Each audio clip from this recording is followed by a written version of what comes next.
ছাত্র অধিকার পরিষদের পক্ষ থেকে অনেকবার বারংবার এই যে মেরুদণ্ডহীন একটা স্বরাষ্ট্র উপদেষ্টা আছে, বাংলাদেশে যে বিদ্যমান আইন শৃঙ্খলার চরম অবনতির দায়ে তারা আমরা পদত্যাগ চেয়েছিলাম, কিন্তু বিভিন্ন দলের তাদের স্বার্থের জন্য এই মেরুদণ্ডহীন উপদেষ্টাকে তারা স্বরাষ্ট্র উপদেষ্টা হিসেবে এখনও রেখেছে।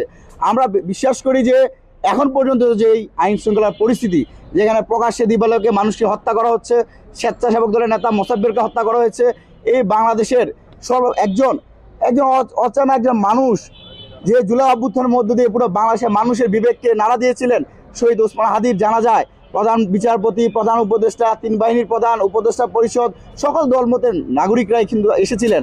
আমরা বিশ্বাস করেছিলাম হয়তো এবার আমরা বাংলাদেশে যে বিচারহীনতার সংস্কৃতি রয়েছে সেখান থেকে বের হয়ে আমরা অপরাধীদের বিচার করতে পারবো।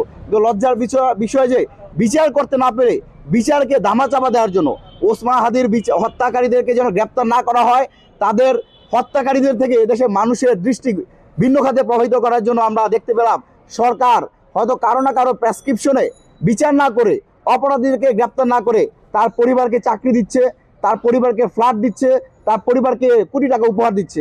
আমরা মনে করি এদেশের নাগরিকদের সাথে তাই সেটা প্রতারণার সামিল। আমরা আবারও আহ্বান জানাই, আমরা একটা সুষ্ঠু গ্রহণযোগ্য নিরপেক্ষ নির্বাচন পেতে চাই। এদেশের মানুষ দীর্ঘদিন ধরে, আমরা ছাত্র অধিকার পরিষদের সভাপতি হিসেবে আমি এখন পর্যন্ত কোনো জাতীয় নির্বাচনে ভোট দিতে পারি নাই। আমরা এমন একটা পরিবেশ দেখতে চাই যেই নির্বাচনে প্রত্যেকটা মানুষ যেন নির্ভয়ে ভোট কেন্দ্রে গিয়ে তার পছন্দের মতো প্রার্থীকে যেন ভোট দিতে পারে, সেরকম একটা সহাবস্থান, একটা আইনের শাসন এবং নিরাপদ আইন শৃঙ্খলা পরিবেশ যেন নিশ্চিত করে, সেই বিষয়টা আমরা প্রত্যাশা রাখি। আমরা আশাবাদী মানুষ, আমরা চাই একটা ভালো একটা নির্বাচন উপহার দিক সরকার।